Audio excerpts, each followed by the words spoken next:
What's going on, YouTube? This is Joeyboy, and I've got another replay of the day for you guys. If you haven't already realized, I am using my most recent Team of the Week, which is a Hail team. If you guys want to check out the inner workings of the team, see how I built it, you can check out the Team of the Week video. The link will be in the description. So this is a game I just had on the Pokemon Showdown OU Current Ladder. And my opponent is using a pretty solid rain offense team. So let's get right into it. I will be leading out with Terrakion because it is a suicide lead, and I want to get these rocks up as early as possible because he doesn't have a spinner. He is going to reveal he has the Choice Scarf to Thunderous T as he Volt switches out into his Metagross as I lay my Stealth Rocks. Now, looking at his team, I know Metagross is his only Stealth Rock setter, so I will use Taunt to get him taunted so he can't lay rocks, and he bullet punches me now, but I live with 1% as I'm able to get a big chunk of health off that Metagross with the close combat. Now I decide here to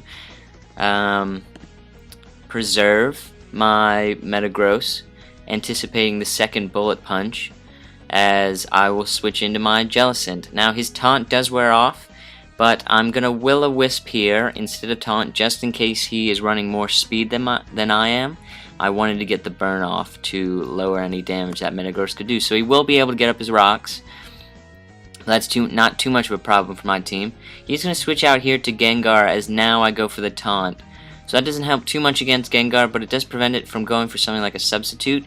And I stay in it because I know I can live at least one Shadow Ball, and I get a nice amount of damage off with Scald. And that passive damage will really help taking down this Gengar, because Gengar can definitely be a threat to this team. I'm now going to switch out into Terrakion here just to sack it as death fodder, so I can see what he wants to do and then maybe get a free switch into my Choice Scarf Jirachi. He does go for a Shadow Ball, but that's alright because I just sacked the Terrakion. I do go in here to my Choice Scarf Jirachi, but I do go for the U-turn. Probably could have gone for the Iron Head, but I didn't want to give anything a free turn to set up potentially, and I will now just sack Jellicent here. So now I'm down 4-6, but down goes the Gengar due to the passive burn damage. And now I go back into Choice Scarf Jirachi because I can just maintain momentum on my side with a fast U-turn. He does decide to bring in Politoed to set up his weather, but I have a perfect switch into this Politoed as I will U-turn out into Abomasnow to take the resisted hit. He is going to miss this Hydro Pump, and you know, if that was Specs, he would still be doing a fair amount of damage, but I'm going to go right for the Wood Hammer, which forces him out as he goes into his Metagross, which will take that Wood Hammer very nicely. I don't want Abomasnow to go down to a Bullet Punch just yet, or you know, at least within Stealth Rock damage, so I will go into Landorus T. Intimidate doesn't work against Metagross, for those of you who don't know, because Metagross has Clear Body.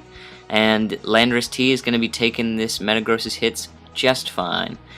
I am going to Rock Polish here, anticipating, well, because I know Metagross will go down to Burn regardless of what I do this turn. So I decide just to set up, because it's essentially a free turn. I didn't think he had Ice Punch, and he didn't. And he goes now into Politoed, and this is where we don't know if it's Specs or Scarf, because I am at +2 speed, so I would have outsped Scarf regardless, and I am able to take out his Politoed and win the Weather War. Now Latios comes in, and I don't want to risk the Stone Edge miss just yet, because Landorus can be really helpful against his Scizor, so I will go out into Jirachi. And he runs Ice Beam, and I just gotta say, a quick little tip: if you have Latios, please do not run Ice Beam. That was the biggest thing I saw on this guy's team. Don't run Ice Beam Latios. Friends, don't let friends run Ice Beam Latios. That's all I gotta say.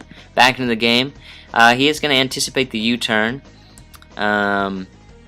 which I am gonna go for right here. I'm going to just maintain momentum on my side with Choice Scarf Jirachi and go into Landorus T, and this is why I didn't want to risk the Stone Edge miss on Latios, because this Landorus is really helpful for taking out this Scizor.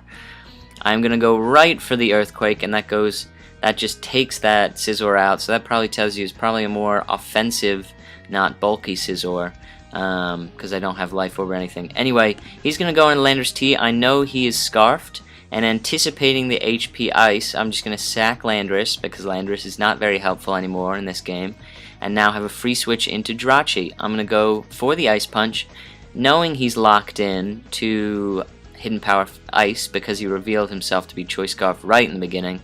I am fine with going for the Ice Punch because I know he can't take me out with a Hidden Power Ice. Take him out with a second Hidden Power Ice, and now it is 3-1, and this is going to be... this game is pretty much over. I'm going to switch out into Abomasnow here. One, because if he wanted to go for the Surf, as I thought he would, because that would be his most damaging move against Jirachi, I will be able to lower Surf's damage with Hail, and I can just preserve Jirachi a little bit more and go for the Iron Head flinches. So I will live the first Surf, and I will use Ice Shard to guarantee Jirachi will be able to take out Latios in one hit. But I do live the second Surf, meaning I will be able to take out this Latios with my Abomasnow's second Ice Shard. And there you go, that is a GG. Pretty solid example of how this Hail team works. Terrakion and Jellicent just kind of set the rest of my team up for a solid game. You saw that I sacked them quite early in this game. I saw, they might not be the most useful, but getting those rocks up quickly, and Jellicent got the burn on Gengar, which was very helpful. And there you go. I hope you guys enjoyed. Again, remember, you can check out this team. The link for the Team of the Week video will be in this video's description. Check it out. It's cool. I really enjoy those kind of Team of the Week videos where I show you guys my team building process. So check it out if you're interested in this team. Please remember to like and subscribe if you haven't already. So I will keep putting out this quality content, and I will be showing you guys some 3DS content soon. I haven't quite finalized which game I want to do, but I'll pick from whichever ones I have. Again, if you want a specific game, feel free to leave a comment about what games you'd like me to play with my 3DS capture card. And don't forget to subscribe, because I will be giving you some awesome Pokemon X and Y footage when they come out in October. So with all that, I will leave you guys, and I'll see you next time.